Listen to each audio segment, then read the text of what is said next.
Hello everyone, ये है R O arrow का 2024 वाला पेपर जो कि 11 फरवरी को पेपर लीक हो गया था। ठीक है, इसमें मैंने 60 तक के जो क्वेश्चंस थे ना वो मैंने एनालाइज करवा दिए थे, बता दिया था कि इसमें थीम वगैरह कैसे थी, क्या थी।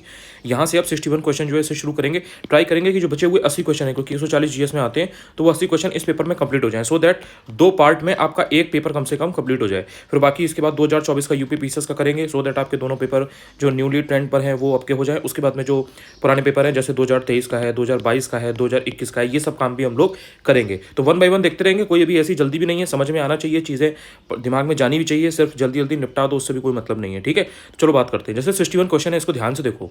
जिसने घटना चक्र पढ़ी है बताओ ये क्वेश्चन वहाँ पर है या नहीं है। ये रॉकेट किस सिद्धांत पर कार्य करता है, तो इसमें जो ये कंजर्वेशन ऑफ मोमेंटम है, यानी कि जो गति का संरक्षण है, यही इसमें पूछा गया था और ये आपका क्वेश्चन रिपीटेड है। या आपने अगर नॉर्मल पीवाईक्यू पढ़ रखा है, अगर आपने नॉर्मल घटना चक्र को कर रखा है ना, तो ये क्वेश्चन आपका गलत नहीं होता है। अब जो बच्चा इस क्वेश्चन को गलत करेगा वो हजारों लाखों से एक बार में पीछे होगा, क्योंकि फिजिक्स का है ये, और यही सब चीज़ें पहले कई बार पूछी जा चुकी हैं, तो इतना तो पढ़ के इंसान जाता ही है। आप देखो थीम का ये होता है कि जैसे इसमें यहाँ पर कंजर्वेशन ऑफ मोमेंटम पूछा गया है, ठीक है, गति का संरक्षण है। अब ये जो ऊर्जा का संरक्षण है, यानी कि एनर्जी का कंजर्वेशन, या फिर जो ये बर्नौली की थ्योरम है, या फिर जो ये एवोगैड्रो का कॉन्सेप्ट है, ये भी पढ़ लो। एक जैसे आपका डॉपलर इफेक्ट होता है, डॉपलर इफेक्ट, ठीक है, आपने फिजिक्स में 12th में पढ़ा होगा, साइंस से होगी अगर आप, तो वहाँ पर ये पूछा जाता है, तो वो भी पूछ सकता है। तो इसलिए ये आपको देखना था। इसके बाद आता है पंजाब का विलय। अब देखो ये जो पंजाब का विलय यहाँ पे पूछा गया है, इसमें आपको 4 स्टेटमेंट दी थी, ये दिया है, ये दिया है, ये दिया है, ये दिया है। इसमें क्या कीवर्ड है वो ध्यान रखो। इसमें बेसिकली एक तो ये कहा था कि 29 मार्च 1849 को गवर्नर जनरल की ओर से घोषणा हुई कि पंजाब राज्य सीमित हो गया है।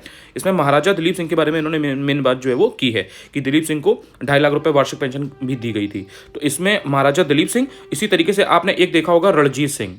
रणजीत सिंह के ऊपर यूपी पीसीएस में कई बार क्वेश्चन आ चुका है। ठीक है, रणजीत सिंह के ऊपर वो जो कश्मीर वाला पूरा जब टॉपिक चल रहा था, जब आर्टिकल 370 चल रहा था, ठीक है, तो उस टाइम पर रणजीत सिंह का क्वेश्चन आ गया था, क्योंकि कश्मीर का इतिहास वगैरह पूछा था। मैं आपको रिमाइंड करा रहा हूँ, ठीक है, वो क्वेश्चन आया था कि नहीं, आपको याद आना चाहिए अगर आपने पीवाईक्यू कर लिया है पिछले 3-4 दिनों में। तो पंजाब का जो विलय है, या जो ये पंजाब है, ठीक है, इससे रिलेटेड पूछता है, रणजीत सिंह से रिलेटेड पूछता है, कश्मीर से रिलेटेड पूछता है।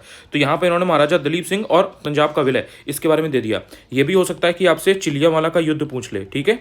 ये भी हो सकता है कि आपसे जो अंग्रेजों के बीच में जो एंग्लो सिख वॉर हुए हैं उनके बारे में पूछ ले। एंग्लो सिख अगर कोई ट्रीटी हुई है तो वो पूछ ले। तो ये थीम होती है। तो आपने ये पढ़ा, अब इसके बाद में तुरंत इससे रिलेटेड जो ये चीज़ें जो मैंने आपको अभी बताई हैं, इनको आपको कर लेना होता है। तो ये काफ़ी इंपॉर्टेंट क्वेश्चन था। ठीक है, बहुत अच्छा क्वेश्चन बनाया था, ये दिमाग लगा करके बना था। पेपर लीक हो गया वो बात अलग है, बट ये क्वेश्चन दिमाग लगा करके बना था। इसके बाद में देखो ये वाला जो क्वेश्चन है, ये थोड़ा सा आप कह सकते हो कि रीजनिंग का कह सकते हो या क्वांट का कह सकते हो। वैसे ये रीजनिंग में आता है, जनरल मेंटल एबिलिटी उसका क्वेश्चन है ये। ठीक है, वैसे तो ये क्वेश्चन बेसिक है, लेकिन प्रैक्टिस की हुई होनी चाहिए। अगर आपने प्रैक्टिस नहीं किया ये क्वेश्चन आप नहीं कर पाओगे। ठीक है, इसमें इस तरीके से पूरा अगर आप बनाओगे ये ऐसे करके कि कितने, जैसे ये है ये, तो ये चीज़ इन्होंने बोली है कि इसमें कितने वर्ग आएंगे ऐसे करके। तो बेसिक है, लेकिन प्रैक्टिस थोड़ा बहुत इसकी करके जानी चाहिए। रीजनिंग में आ जाता है ये क्वेश्चन आपका। इसके बाद बात आती है 64th क्वेश्चन की। अब ये करंट अफेयर्स का क्वेश्चन है। इसमें क्या पूछा है, 69th राष्ट्रीय फिल्म पुरस्कार 2021। अब इसमें उन्होंने पहली स्टेटमेंट दी थी कि RRR और गंगूबाई काठियावाड़ी को क्रमशः 5 और 6 राष्ट्रीय पुरस्कार मिले। अच्छा, मतलब थोड़ा सा कॉमन सेंस। मान लो तुम्हें नहीं पता कि RR को और गंगूबाई काठियावाड़ी को इतने अवार्ड मिले हैं, लेकिन सोच के देखो कि RR को और इसको 5 और 6 राष्ट्रीय पुरस्कार मिले होंगे, मतलब 5 और 6 थोड़े ज़्यादा नहीं हो गए भाई। एक हीरो को मिल जाएगा, एक चलो हीरोइन को मिल जाएगा, एक सपोज डायरेक्टर को मिल गया, किसी और को मिल गया। 5 बहुत होते हैं किसी एक मूवी को मिलना। तो अगर थोड़ा बहुत भी, अब देखो मुझे तो इंटरेस्ट नहीं है मूवीज में, लेकिन आप लोगों को इंटरेस्ट तो आप लोगों ने जैसे देखी होगी, तो आप लोगों को ये पता होगा कि भाई जो ये RRR है या ये जो गंगूबाई वाली पिक्चर है, ये कैसी चली हैं, मतलब ये हिट रही हैं या नहीं रही हैं। कोई पिक्चर अगर हिट हुई होती है या अच्छा परफॉर्म किया होता है, तो ही चांसेस होते हैं कि उसमें जो लोगों ने काम किया होता है उसको अप्रिशिएट किया गया होगा, तो नेशनल अवार्ड मिला होगा। तो ये वाली आपकी स्टेटमेंट गलत हो गई। ये वाली जो थी रॉकेटरी द नंबी इफेक्ट, इसने सर्वश्रेष्ठ फीचर फिल्म का पुरस्कार जीता। हाँ, तो ये हो सकता है, मान लो तुम्हें नहीं भी पता है, लेकिन ये हो सकता है। ये पिक्चर थोड़ा चल भी रही थी वैसे तो, और पढ़ा भी होता है आपने, तो ये थोड़ा सा ऐसा स्टेटमेंट है कि ये सही एक बार को हो भी सकता है, लेकिन इस वाले में थोड़ा सा स्केप्टिकल होने की जरूरत थी। तो ये यहाँ से अगर आपने पढ़ रखा है तब तो ठीक है, वरना इस तरह से भी आप सोच सकते थे।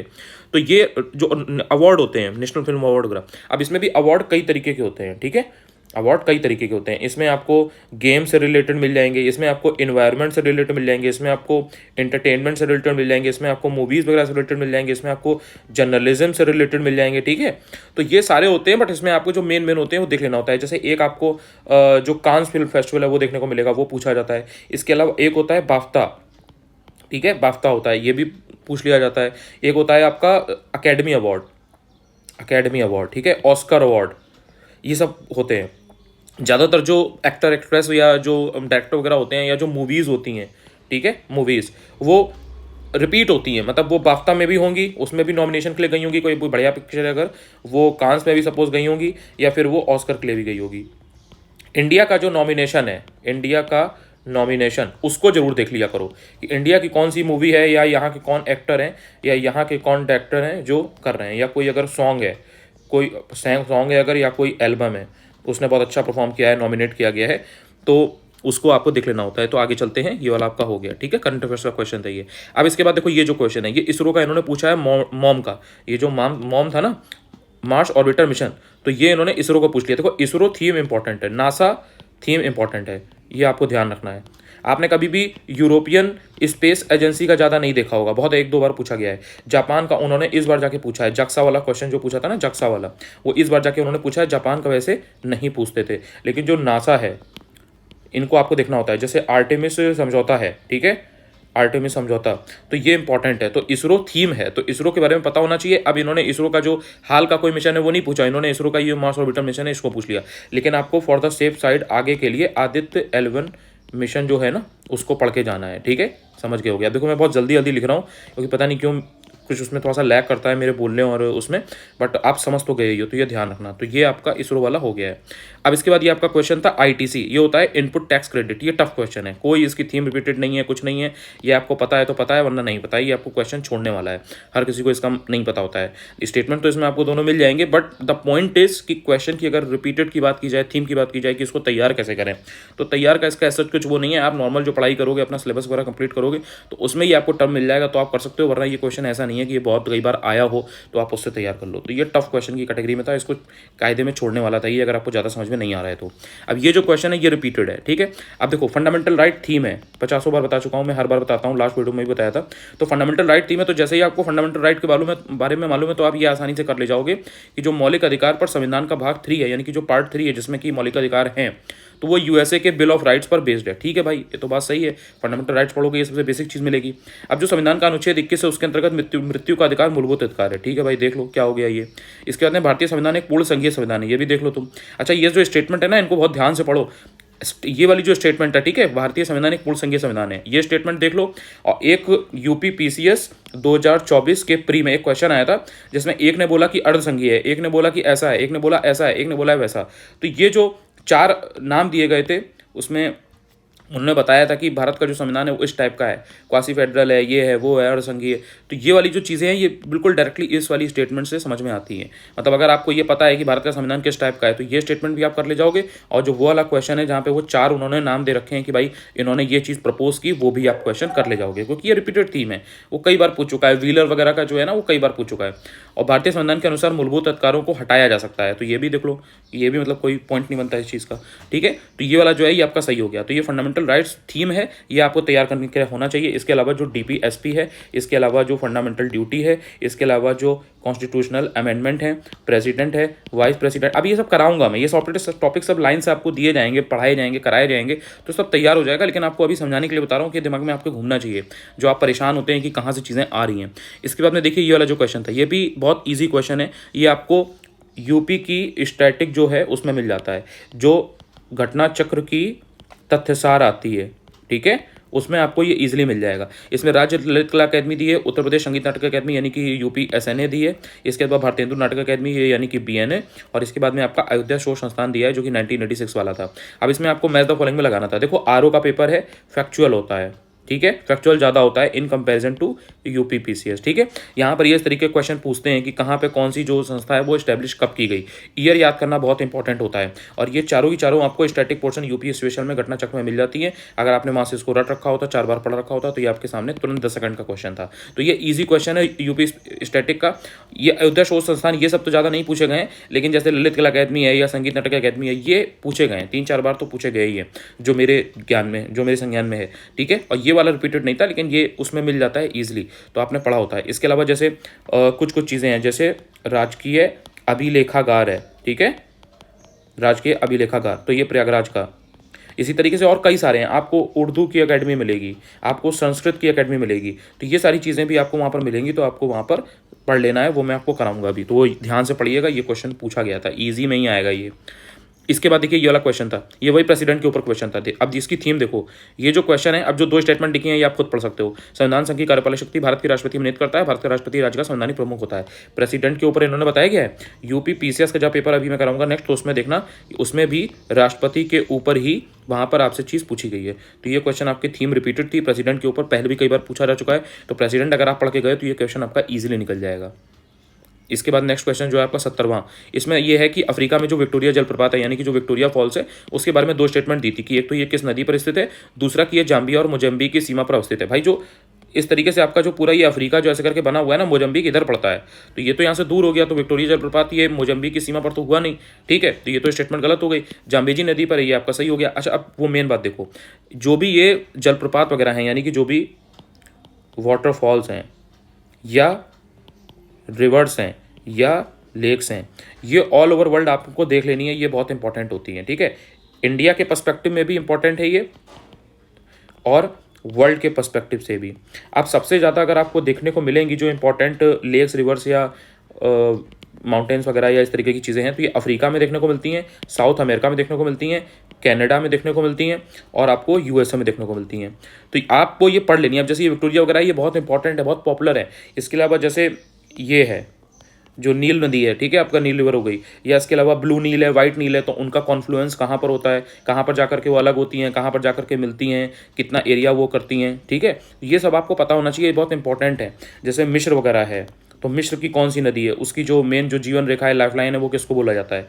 तो ये सब बहुत रिपीटेड टॉपिक्स हैं, ये पूछे जाते हैं, पहले भी कई बार पूछा जा चुका है। जैसे अगर आपसे बात की जाए कॉन्गो रिवर की, तो ये कोई नया टॉपिक नहीं है। हो सकता है कि अब विक्टोरिया जलप्रपात दिया है, नेक्स्ट टाइम वो आपसे कॉन्गो रिवर के ऊपर दो स्टेटमेंट बना के देते हैं। और ये चीज़ इन्होंने राइन रिवर के केस में ऑलरेडी की है, जो यूरोप वाली थी, ठीक है। तो जैसे इन्होंने राइन के बारे में पूछा, जैसे इन्होंने विक्टोरिया जलप्रपात के बारे में पूछा, ऐसे ही वो किसी और दूसरे के बारे में भी पूछ सकते हैं।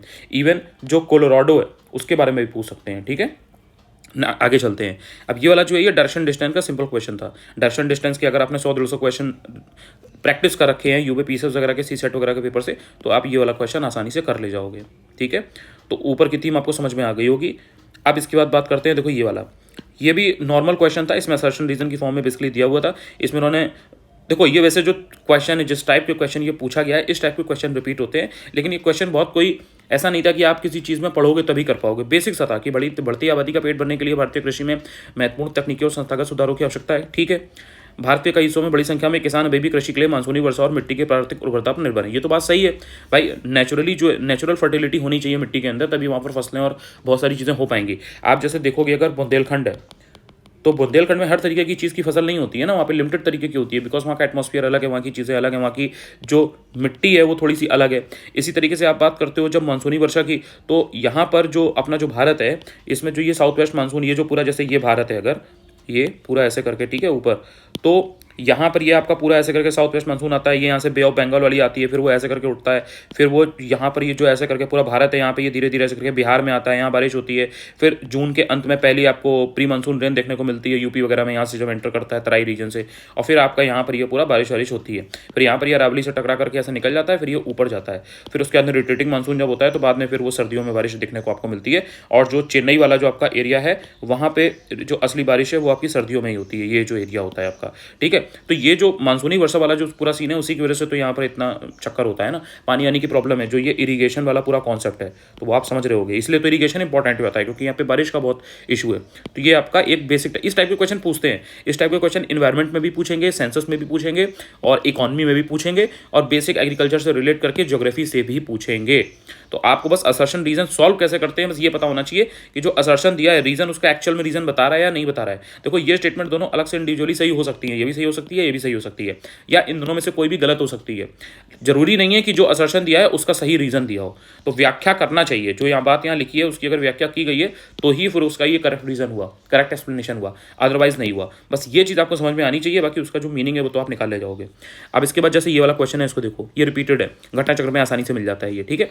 भारत का कौन सा ऐसा राज्य है जो कि चूना पत्थर, जिप्सम, नमक और जस्ता के भंडारण के लिए प्रसिद्ध है, यानी कि which state of India is renowned for its deposits of limestone, gypsum and salt and zinc. भाई राजस्थान है। राजस्थान की जो भी बेसिकली चीज़ें हैं, जैसे अगर आप बात करो तांबे वगैरह की, ठीक है, तो जो तांबा है उसके लिए आपका तामा हो गया, जस्ता हो गया। खेतड़ी, खेतड़ी जो प्लेस है राजस्थान में, तो खेतड़ी तांबे के लिए प्रसिद्ध है। या जैसे आप बात करते हो कुछ और भी प्लेसेस जो हैं, जैसे आप मकराना का जो मार्बल्स है वो ताजमहल वाला, तो उसकी आप बात करते हो। तो बेसिकली आज जो राजस्थान है यहाँ पे आपको बहुत सारी चीज़ें मिल रही हैं। तो यहाँ पर जिन जिन चीज़ों के रिजर्व हैं उनको आप पढ़ते हो कि यहाँ पर कौन से मिनरल हैं, कौन से रिसोर्सेज हैं, कौन से किस चीज़ के यहाँ पे भंडार हैं। तो वो अगर आपको बेसिक आइडिया भी है तो आप तुरंत जान जाओ कि भाई कि ये जो मिनरल्स या जिन सोर्सेज की बात कर रहे हैं ये सब आपको राजस्थान में देखने को मिलते हैं। क्योंकि देखो पंजाब में वैसे भी नहीं है बहुत ज़्यादा, हरियाणा में बहुत ज़्यादा वैसे भी नहीं है, ठीक है।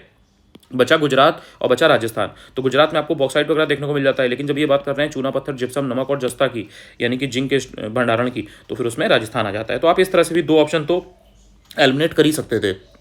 इसके बाद ये वाली जो आपकी जो है ये इजी क्वेश्चन था, इसमें कोई बड़ी बात नहीं है। ये वाला जो है ये थोड़ा सा जो मैथ वाले हैं बड़ा इजीली कर लेंगे कि 14 से बड़े तथा 50 से छोटे विषम संख्याओं के योग का एक चौथाई वर्ग है। तो जो मैथ वाले हैं उनके लिए ये इस क्वेश्चन में बिल्कुल दिक्कत नहीं है। जो जिनको मैथ बिल्कुल नहीं आती हो सकता है कि वो इस क्वेश्चन को छोड़ दें, थोड़ा सा टफ कह सकते हो, जिसको आता है उसके लिए तो बिल्कुल 10 सेकंड का क्वेश्चन है। इसके बाद में देखो ये वर्ल्ड मैपिंग का क्वेश्चन आया था लोकेशन से रिलेटेड। आपने देखा होगा इसराइल वाला पूरा कितना ज़्यादा इशू चल रहा था, इसराइल, इराक, ईरान, वहाँ के जो प्रेसिडेंट है उनकी हेलीकॉप्टर क्रैश भी हो गया था, उनका जो प्लेन है तो एक्सपायर भी हो गए थे वो। तो बहुत ज़्यादा लड़ाई झगड़ा चल रहा था, पूरा वो पैलेस्टीन वाला पूरा इशू चल रहा था ना, वो जो गाजा स्ट्रिप वाला है। तो वही उन्होंने गाजा पट्टी के ऊपर, गाजा स्ट्रिप के ऊपर पूछ लिया कि इसकी जो सीमा है वो किससे लगती है, मिस्र से लगती है, दूसरा लिखा है इसराइल से लगती है। तो ये क्वेश्चन आपका वर्ल्ड मैपिंग ज्योग्राफी से हुआ। अब आपको ध्यान ये रखना है कि जब आपका पेपर हो रहा है उसके 6 महीने पहले करंट अफेयर्स में जो भी कंट्रीज इन न्यूज़ रही हैं, जो भी एरिया इन न्यूज़ रहे हैं, जैसे मान लीजिए कि बांग्लादेश में वहाँ पर पूरा एकदम ऐसे तख्ता पलट वगैरह हो गया, वहाँ पे पावर शिफ्ट वगैरह हो गया, ठीक है। तो वहाँ से जैसे ये पूरा इंडिया है, ठीक है, ये आपका पूरा ये बांग्लादेश यहाँ पे पूरा ऐसे करके हो गया, तो बांग्लादेश में पूरा इन्फिल्ट्रेशन हुआ, जो भी हुआ, वहाँ की जो प्रेसिडेंट है, प्राइम मिनिस्टर है, वो अपना भाग के यहाँ पर आ रही हैं, जो भी है, जो भी चल रहा है, या श्रीलंका है उसके साथ कुछ इशू हुआ। तो जो प्लेसेस इन न्यूज़ रहते हैं ना, जो कंट्रीज इन न्यूज़ रहती हैं, उनके बारे में पूछ लेता है 2 स्टेटमेंट बना के। तो ये थीम है, तो इसको ध्यान रखना। तो जरूरी नहीं है कि गाजा पट्टी के बारे में दोबारा पूछे, हो सकता है कि आपसे बांग्लादेश के बारे में पूछ ले, हो सकता है आपसे नेपाल के बारे में पूछ ले, पाकिस्तान के बारे में पूछ ले, हो सकता है आपसे चाइना पूछ ले, श्रीलंका पूछ ले, इंडिया के पर्सपेक्टिव से, मतलब इंडिया के साथ क्या रिलेशन है उसके 2 स्टेटमेंट बना के पूछ दे। तो बेसिकली आपको पता होना चाहिए। इसके बाद में ये जो यूपी में ग्लोबल इन्वेस्टर समिट हुई थी, बहुत बड़ी इवेंट थी, बहुत सब कुछ था। हर जगह आपने यूपी की जो मेन सिटीज़ हैं उसमें आपने जो बैनर्स होते हैं, जो ऐसे बैकड्रॉप वगैरह होते हैं वो देखे होंगे, स्टैंडीज वगैरह देखे होंगे, बड़े बड़े बोर्ड लगे हुए थे। तो ये बहुत इंपॉर्टेंट था, कहाँ पे हुआ था और इसमें किसके द्वारा उद्घाटन किया गया, 2 स्टेटमेंट बना के दे दिया था। तो ये करंट अफेयर्स का ईजी क्वेश्चन था, यूपी का करंट अफेयर्स। ध्यान रखना आरओ में यूपी का जो करंट है वो ज़्यादा पूछा जाता है, ध्यान से पूछा जाता है। यूपी पीसीएस में हो सकता है 1 ही 2 क्वेश्चन पूछे, बट आरओ में पूछ लेते हैं थोड़े ज़्यादा भी। तो ये बहुत इंपॉर्टेंट यूपी में हुई थी इवेंट, तो ये उन्होंने पूछ ली। इसके बाद में ये जो आपका क्वेश्चन है ये यूपी के जिले और वहाँ पे दर्शनीय स्थल जो भी यूपी के हैं, ठीक है। तो अब इसमें आपको देवी पाटन दिया है, चीनी मंदिर दिया है, समसपुर पक्षी विहार दिया है, और आपका बामली इमली शहीद स्मारक दिया है फतेहपुर का। अच्छा, ये भी घटना चक्र की जो तथ्यसार है उसमें आपको बहुत इजीली मिल जाएगा, यूपी का स्टैटिक क्वेश्चन है, तो ये कोई कठिन क्वेश्चन नहीं है। पहले भी रिपीट हुए हैं, जैसे देवी पाटन वगैरह है, चीनी मंदिर है, समसपुर है, ये सब तो रिपीट हुआ है। बामनी इमली वाला मुझे याद नहीं है, लेकिन जब ये 3 पता है तो उससे आसानी से आंसर निकाल ले जाओगे। इसके बाद में ये जो क्वेश्चन है देखो, ये लूसेंट में सामने दिया गया है, इसलिए अगर आपने लूसेंट वगैरह पढ़ रखी है तो ऐसे क्वेश्चन आपको मिल जाएंगे, मतलब सही हो जाएंगे। तो बुराई क्या है इसमें, 5 सेकंड का क्वेश्चन है, वहाँ पे सामने सामने एक टेबल बना के दिया गया है कि भारत में जो बोर्ड है और उनका जो हेडक्वार्टर है वो कहाँ पर है। जैसे कॉफ़ी बोर्ड हो गया, हैदराबाद चाय बोर्ड हो गया, मसाला बोर्ड हो गया, रबर बोर्ड हो गया। तो ये क्वेश्चन भी आपका रिपीटेड है। इसके बाद बात की जाए राजधानी शहर की और देश की, भाई पेपर उठा के देख लो, चाहे आरओ का चाहे यूपी पीसीएस का, 7-8 सालों का रिकॉर्ड है कि कंट्री और कैपिटल पूछता ही पूछता है। अब इसमें जो ये खारतूम है ना, ये तो बहुत बार पूछ चुका है, बहुत बार। मतलब आपको जब आप पीवाईक्यू पढ़ रहे हो ना, आपने 4-5 साल के तो पेपर एनालाइज कर ही लिया है, आपको उसमें ये क्वेश्चन हर बार मिला होगा, ठीक है। ये लगातार ही पूछ रहे हैं, तो ये कोई नया क्वेश्चन नहीं था, रिपीटेड थीम थी ये। और ध्यान रखना कि जैसे किसी शहर में अगर कुछ हुआ होता है, वहाँ पे अगर कुछ पावर शिफ्ट हुआ होता है, कहीं का कोई प्रेसिडेंट प्राइम मिनिस्टर बदला होता है, या वहाँ पर कुछ हंगामा हुआ होता है, कहीं कहीं पर कुछ ऑयल स्प्लेज वगैरह हुआ होता है, जैसे बेरूत वगैरह, लेबनान वगैरह का जो है, लेबनान की है जो कैपिटल बेरूत, तो वहाँ पे अभी बीच में हुआ था, ऑयल स्प्लेज हो गया था, वो ऐसे ब्लास्ट हुआ था, तो समुद्र में काफ़ी दिक्कत हो गई थी। तो उस तरीके की जब चीज़ें न्यूज़ में रहती हैं तो वो कंट्री अक्सर पूछ लेता है, उसकी कैपिटल पूछ लेता है। इसके बाद में देखो ये वाला है, तो इसमें भी थीम रिपीट हुई है। यहाँ पे इन्होंने फ़र्क किया है, देखो 2024 का जो यूपीपीसीएस था उसमें उन्होंने पासेस पूछे, लेकिन उन्होंने नॉर्मल माउंटेन पासेस पूछे। अब ये जो उन्होंने आरओ का पेपर था, इसमें उन्होंने पश्चिमी घाट के दर्रे पूछ लिए। अब जो पश्चिमी घाट में, यानी कि जो वेस्टर्न घाट्स में सह्याद्री की जो है उसमें जो दर्रे होते हैं, जो पासेस होते हैं, उन्हें घाट बोला जाता है, ठीक है। ऊपर अगर आप होंगे तो वो सब उनको दर्रे आप बोलोगे। तो ये थालघाट, बोरघाट और पालघाट, तो ये आपका हो जाएगा। तो ये इजी है, ये भी लूसेंट में सामने मिलता है, कोई ऐसा नहीं है कि आपके उसके लिए कहीं कोई पेड बैच लेना पड़ेगा, ये लूसेंट में इजीली सामने मिलता है, रिपीटेड थीम है, ये इजी क्वेश्चन है ये। इसके बाद में गोल्ड मेडल भाई जो भी अगर इंडिया का कोई आदमी है, इंडिया इंसान है इंडिया का, और वो अगर गोल्ड मेडल जीत रहा है, जैसे अन्नू रानी जी हैं, पारुल चौधरी हैं, तजेंद्र पाल सिंह तूर जी हैं, पलक गुलिया हैं, तो कोई भी, या इवन जैसे नीरज चोपड़ा जी हैं, तो वो तो बहुत पॉपुलर हैं, चलो ठीक है, या पीवी सिंधु जी हैं, वो तो बहुत पॉपुलर हैं, तो आपको पता है। लेकिन जो और भी खिलाड़ी हैं, तो भाई आपको उनको ऐसे नेगलेक्ट नहीं करना है। उन्होंने गोल्ड मेडल जीता है देश के लिए, ठीक है, बहुत बड़ी बात है। तो किसी भी खेल में जीता हो, लेकिन अगर गोल्ड मेडल जीता है या कोई ऐसी इवेंट है जिसमें वो गोल्ड मेडल जीत के या सिल्वर मेडल जीत के लाए, तो उनका जरूर देख लें। एक बार ब्रॉन्ज मेडल वाला ना भी देखें चल जाएगा, लेकिन गोल्ड मेडल सिल्वर मेडल जरूर पता होना चाहिए। वहां से एक इनका सिंपल क्वेश्चन बन गया था। और ये जो लोग हैं, जैसे तजिंदर पाल सिंह तूर है, तो ये शॉर्टपुट वाले हैं, या जैसे पारुल चौधरी हैं, अन्नू रानी हैं, ये सब पॉपुलर लोग हैं। ऐसा नहीं है कि ये कोई ऐसे नॉर्मल लोग हैं, ये बाकी गेम्स में भी कुछ ना कुछ जीतते रहते हैं, ये हमेशा न्यूज़ में थोड़ा बहुत रहते हैं अगर आप ध्यान से पढ़ोगे। बट बात तो ये है कि इंसान, everybody welcomes the rising sun. तो नीरज चोपड़ा जी हैं जैसे, तो उन्होंने अगर गोल्ड सिल्वर जीता तो इंसान उनको याद रखेगा, पीवी सिंधु जी को याद रखेगा। लेकिन जो और लोग अच्छा परफॉर्म कर रहे हैं, जो चौथे नंबर पर रह गए या पांचवें नंबर पर रह गए, जिन्होंने बहुत अच्छा किया, तो उसको वो लोग याद नहीं रखेंगे। जैसे जो आपका गोल्फ है, तो उसमें आपको एक अदिति देखने को मिलती है, अदिति, या इसके अलावा और भी कई सारे नाम है, बहुत सारे। मतलब जैसे हॉकी वगैरह में तो आप देखो, क्योंकि उसमें जो हमारे गोलकीपर है वो कितने पॉपुलर हैं, और भी जो उसमें हमारे डिफेंडर वगैरह हैं वो कितने पॉपुलर हैं, तो उनके नाम भी आपको थोड़ा बहुत पता होने चाहिए, वो काफ़ी इंपॉर्टेंट है, वो पूछे जाते हैं। इसके बाद ये जो आपका रीजनिंग का क्वेश्चन एक आ गया था, जनरल मेंटल एबिलिटी का, जिसको आता है, जिसने प्रैक्टिस की है, उसके लिए ईजी है, वरना आप निकालते रह जाओगे, 4-5 मिनट लग जाएंगे, निकलेगा नहीं। तो ये क्वेश्चन एकदम ईजी भी नहीं था, एकदम टफ भी नहीं था। जिसको आता है सिर्फ उसके लिए ईजी है, जिसको नहीं आता है वो छोड़ दे इसको। इसके बाद में ये वाला जो क्वेश्चन है, ये भी यूपी के स्टैटिक पोर्शन से आया था, घटना चक्र तथ्यसार में ईजिली मिल जाता है। जो भी जिला है उनके उत्पाद जो मेन है वो आपको सब वहाँ पर दिए गए हैं। जैसे अगर आप बात करें आंवला की, तो प्रतापगढ़ का आंवला बहुत पॉपुलर है, मालूम है आपको। औरैया के जो मिल्क प्रोडक्ट्स वगैरह हैं या देशी घी है, ये सब खोया होया बहुत पॉपुलर है औरैया का। काला नमक चावल की बात करें तो सिद्धार्थनगर हो गया, और जो आपके बनाना फाइबर है वो आपका कुशीनगर हो गया। तो ये आपको सारे वहाँ पर दिए गए हैं, एक बार आप ढंग से पढ़ लोगे किस जगह के लिए क्या पॉपुलर है, लखनऊ के लिए, कानपुर के लिए, हर जगह के लिए, तो ये क्वेश्चन इस टाइप के आपके गलत नहीं होंगे। ये इजी क्वेश्चन था, इस टाइप के क्वेश्चन पहले आ चुके हैं। इसके बाद में तुलसीदास जी के बारे में 2 स्टेटमेंट बना के पूछ लिया था कि तुलसीदास जी का जन्म कहाँ हुआ था और उनकी पत्नी का नाम क्या था। तो ये नॉर्मल क्वेश्चन है, मतलब इसमें ऐसा नहीं है कि इसके लिए आप अलग से कुछ पढ़ोगे। नॉर्मल जो आपकी नॉलेज है उससे आपको अगर ये चीज़ें पता है कि उनकी पत्नी का क्या नाम था, उनकी पत्नी को लेकर के उनका काफ़ी जिक्र रहा है, रेफरेंस काफ़ी रहा है। तो उनकी पत्नी का नाम यूजुअली लोगों को पता होता है कि उनकी पत्नी का नाम रत्नावली था या गीतावली था, या गीतावली रचना है कि पत्नी का नाम है। तो थोड़ा सा अगर आप पढ़ते टाइम कॉन्शियस हो, गीतावली और रत्नावली में कंफ्यूज नहीं होते, तो आप इजीली कर ले जाओगे। और बाकी उनका जन्म कहाँ हुआ था ये तो आपको देखने को मिल जाता है। जो यूपी स्पेशल घटना चक्र आप पढ़ोगे ना, तो जो यूपी का इस तरीके से आप मैप बनाओगे, ठीक है, तो जब यूपी का आप मैप बनाओगे तो उसमें आपको बांदा में तुलसीदास जी का जन्म जो है वो मिल जाएगा कि एग्जैक्ट जन्म कहाँ हुआ था। जो पॉपुलर प्लेसेस ऑफ यूपी है ना, तो उसमें आपको देखने को मिल जाता है, ठीक है। तो ये तुलसीदास वाला वहां से था। हो सकता है कि तुलसीदास का ना पूछें, जियाउद्दीन बढ़नी का पूछ लें। जियाउद्दीन बढ़नी का जन्म भी तो यूपी का है भाई, तो बुलंदशहर का है कि कहाँ का है, कमेंट में बताना। तो उनके बारे में हो सकता है 2 स्टेटमेंट बना के पूछ दे। इसके बाद में देखो ये वाला क्वेश्चन है, इस तरीके का क्वेश्चन पहले भी आर में पूछ चुका है, आई थिंक 2016 का पेपर था, अभी जब आगे कराएंगे तो आपको याद दिलाऊंगा। तो इस तरीके का क्वेश्चन पूछता है, जैसे उसमें था ना कि एक बंदर जो है वो चढ़ता है, फिर 1 मीटर नीचे गिर जाता है, फिर चढ़ता है, फिर गिर जाता है, कुछ इस तरीके का था। अब ये वाला जो है सॉर्ट ऑफ क्लॉक का क्वेश्चन है, ठीक है। इसमें 4 मिनट आगे बढ़ जाती है एक घड़ी, तो 1 मिनट में 1 सेकंड की सुई द्वारा कितना तक या एंगल होगा, तो इसमें बेसिकली उन्होंने एंगल पूछा है। तो ये क्लॉक वाला क्वेश्चन है, इसका फॉर्मूला होता है, उससे आप कर सकते हो। अगर आपको आता है, आपने प्रैक्टिस किया है तो ही कर पाओगे, वरना फिर आपको इसमें दिमाग लगाओगे लेकिन इतना ईजिली निकलेगा नहीं। ऐसे क्वेश्चन में तुक्का नहीं लगाया जाता है, पता है तो शॉर्ट आंसर सही है, वरना गलत है। अब ये जो क्वेश्चन है ये रिपीटेड थीम है, देखो अब इसमें आर्टिकल कौन से दिए गए बस ये देख लो। जैसे आर्टिकल 26 दिया है, आर्टिकल 40 दिया है, 40 तो बहुत बार पूछा जा चुका है, आर्टिकल 98 भी रिपीट हो चुका है, और आर्टिकल 239 ये नया है, ये पहले नहीं पूछा जा चुका है, जितना मुझे याद है, जितना मैंने PYQ एनालिसिस कर रखी है अपने जीवन में। तो आर्टिकल 239 का मुझे याद नहीं है, लेकिन ये जो बाकी के आर्टिकल्स हैं ये पूछे जा चुके हैं, और ये सब इंपॉर्टेंट हैं। तो ऐसा नहीं है कि ये कोई ऐसे रैंडम उठा के उन्होंने दे दिए। आर्टिकल 40 तो मतलब इतनी बार आ चुका है कि जब वो आर्टिकल देते हैं तो 40 आर्टिकल तो दे ही देते हैं ये वाला, ठीक है, ग्राम पंचायतों का जो गठन है। और 26 वाला भी बहुत ज़्यादा पता रहता है, क्योंकि धार्मिक कार्यों के प्रबंध की स्वतंत्रता है, आपको पता ही है इंडिया में किस तरह की चीज़ें चलती हैं। तो आर्टिकल 26, आर्टिकल 40 तो बहुत ज़्यादा न्यूज़ में रहते हैं और चीज़ें रहती हैं। आर्टिकल 98 भी यूजुअली लोगों को पता होता है, क्योंकि आर्टिकल 100 और आर्टिकल 107, 112 ये सब पढ़ता है इंसान, तो वहाँ पे 98 है या 97 तो खैर पूछा ही जा चुका है। तो ये आर्टिकल की थीम जो है वो रिपीटेड थी। इसके बाद में देखो ये क्वेश्चन आ गया है, भारत की 2011 की जनगणना के अनुसार भारत की नगरीय जनसंख्या का प्रतिशत पूछा था। अब इसमें ध्यान रखना कि जो नगरीय जनसंख्या है, ये जो पैरामीटर है अर्बन पॉपुलेशन वाला, ये थीम रिपीटेड है। एग्जैक्ट डेटा इन्होंने यहाँ पे सही दिया नहीं था, लेकिन ध्यान रखना जब आप PYQ सॉल्व करोगे जब आप पीवाईक्यू सॉल्व करोगे तो आप देखोगे कि सेंसस में जनसंख्या से रिलेटेड, नगरीय जनसंख्या से रिलेटेड कई बार चीज़ें पूछी हैं। कभी मेल फीमेल पूछ लिया है, कभी केवल परसेंटेज पूछ लिया है, कभी उनका पलायन जो माइग्रेशन है वो पूछ लिया है। कुछ ना कुछ ये नगरीय जनसंख्या से रिलेटेड पूछते हैं।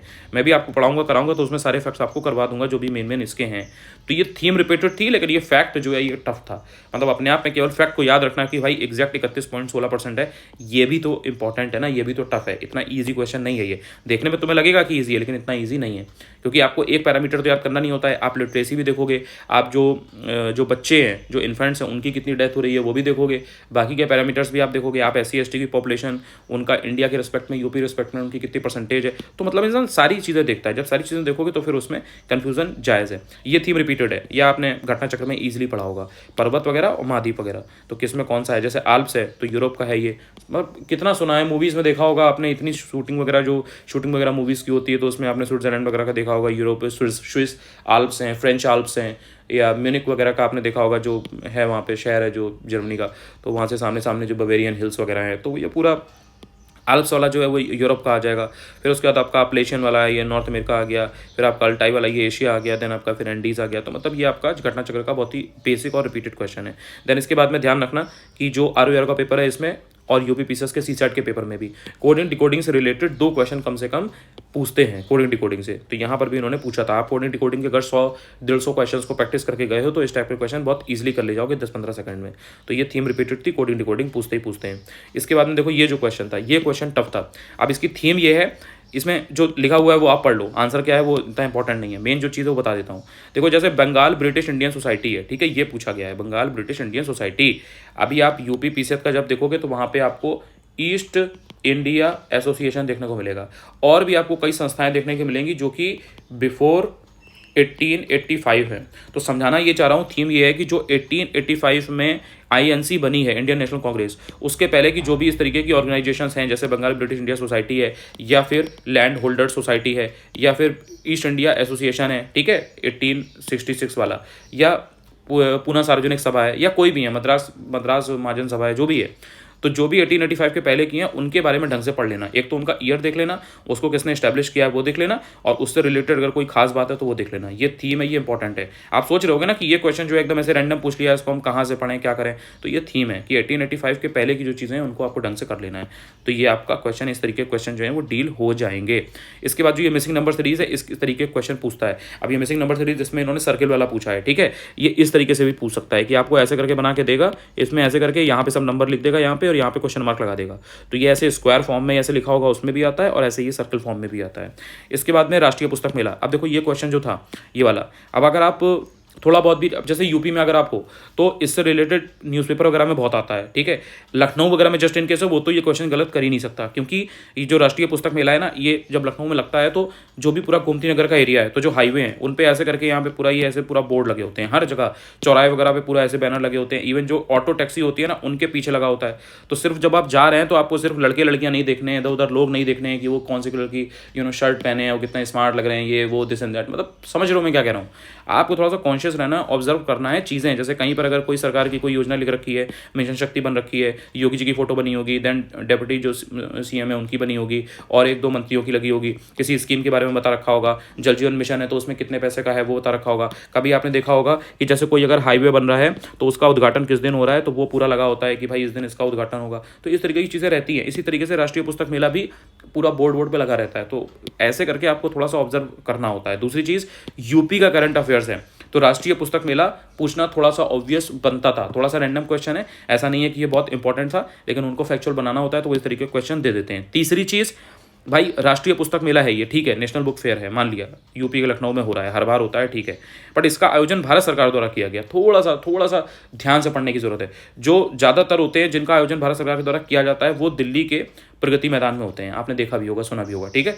तो इस तरीके से आप इस क्वेश्चन को सॉल्व कर सकते थे। तो और बाकी जो डेट है ये जनरली 10 दिन के लिए चलता है, इतना तो सबको पता होता है। मतलब आपने अगर आज से 10 साल पहले भी ये चीज़ पढ़ी है कि नेशनल बुक फेयर लगता है, तो नेशनल बुक फेयर 10 तारीख को लगता है। मुझे तो बहुत अच्छा, मेरी तो इससे बहुत अच्छी एक याद भी जुड़ी है। इस बार जब नेशनल बुक फेयर लगा था तो कई साथी जो हैं आप ही लोगों के बीच से वो वहाँ पर ऐसे मिल गए थे। मैं तो बेसिकली ऐसे वहाँ पर कुछ खावा रहा था एंड सडनली काफ़ी लोग मिल गए थे, तो काफ़ी अच्छा लगा था, एक बहुत अच्छी मेमोरी थी वो। तो 10 दिन चलता है, 10 सालों से लग रहा है। यहाँ के जितने भी लखनऊ या आसपास के लोग हैं वो इसमें जाते रहे। तो ये आपको उससे आप आराम से गेस कर सकते थे कि भाई 22 सितंबर से 2 अक्टूबर लिखा है, और इसी टाइम पे लगता भी है। यही जो टाइम होता है सितंबर लास्ट का, अक्टूबर की स्टार्टिंग का, इसी में लगता है। तो 10 दिन का तो हो सकता है। भारत सरकार द्वारा इसका आयोजन किया जाता है कि नहीं, ये थोड़ा सा सोचने वाली बात थी। तो यहाँ से ये क्वेश्चन आपका हो जाता था। चलो आगे चलते हैं। थोड़ा सा टफ क्वेश्चन था, इसलिए आपको इसके बारे में थोड़ा डिटेल में बता दिया। इसके बाद में देखो ये जो है, ये क्वेश्चन जो है ना, इसमें थीम ये है कि जो नोबेल पुरस्कार है, नोबेल जो प्राइज़ होते हैं या जो नोबेल पीस प्राइज़ होते हैं, ये थीम है। नोबेल पीस प्राइज़ पहले भी पूछा जा चुका है और नोबेल प्राइज़ भी कई बार पूछा जा चुका है, लगातार पूछा जा चुका है। इवन जो किसी फील्ड में सबसे पहला नोबेल प्राइज़ किसको मिला है, ये भी पूछा जाता है। तो ये जो थीम है ये वहाँ से रिपीटेड थी, तो इससे उन्होंने क्वेश्चन बना के दे दिया था। तो अगर आपने नोबेल पीस प्राइज़ पढ़ रखा है तो ये क्वेश्चन आप आसानी से कर ले जाओगे कि जो नरगिस मोहम्मदी हैं उन्होंने किस चीज़ के लिए बेसिकली फाइट की थी और उनको किस चीज़ के लिए फिर नोबेल पीस प्राइज़ जो है वो मिला है। इसके बाद में जैसे ये यूपी है, तो यूपी का करंट अफेयर्स, यूपी का स्टैटिक पोर्शन मैंने आपको बताया ही है। अब जैसे ताज महोत्सव है, तो ताज महोत्सव, भाई ताज महोत्सव आप सोच के देखो, ताज महोत्सव लखनऊ में क्यों होगा? ताज महोत्सव अगर होगा तो वो आगरा में होगा या उसके आसपास कहीं होगा, मतलब इट मेक सेंस है ना, लखनऊ में क्यों होगा? आयुर्वेद महोत्सव वाला जो है ये थोड़ा ट्रिकी था।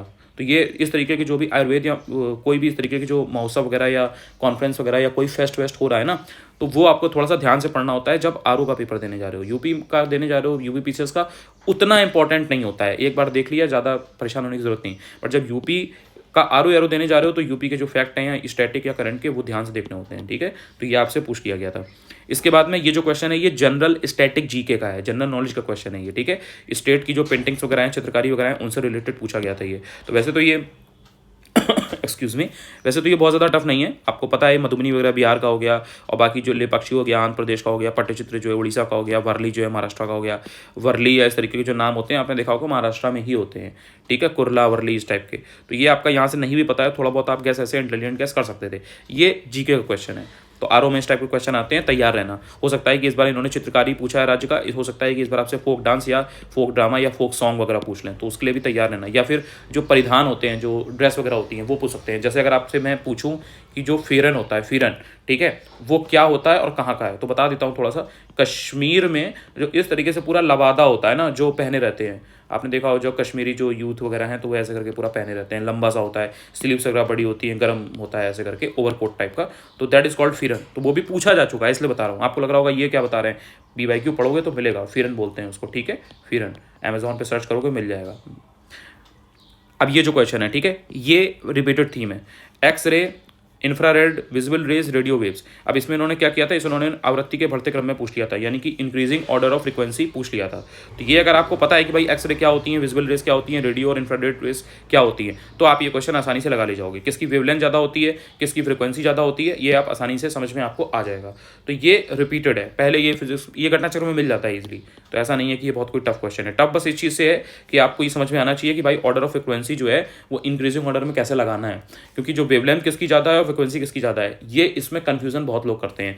जैसे बात जब की जाती है विब ग्योर की, तो V की ज़्यादा है या R की ज़्यादा है, इसमें वेवलेंथ फ्रीक्वेंसी आपको पता होना चाहिए, ये भी रिपीट कर सकता है। इसके बाद में जो उत्तर प्रदेश संगीत नाटक अकादमी है, इसके बारे में 2 स्टेटमेंट बना के दे दिए भाई, बहुत बेसिक से स्टेटमेंट दिए थे। एक तो उसकी स्थापना किस साल हुई है और ये कहाँ पर हुई है, तो वाराणसी में स्थित है, गलत हो गया। स्थापना कब हुई है, ऊपर ही आपने देखा था, पूछा ही गया था क्वेश्चन। तो एक ही टॉपिक पर 2 क्वेश्चन बेसिकली पूछ लिए थे। अब यहाँ पे ये संगीत नाटक अकादमी है, कोई जरूरी नहीं है कि यही पूछे, ठीक है।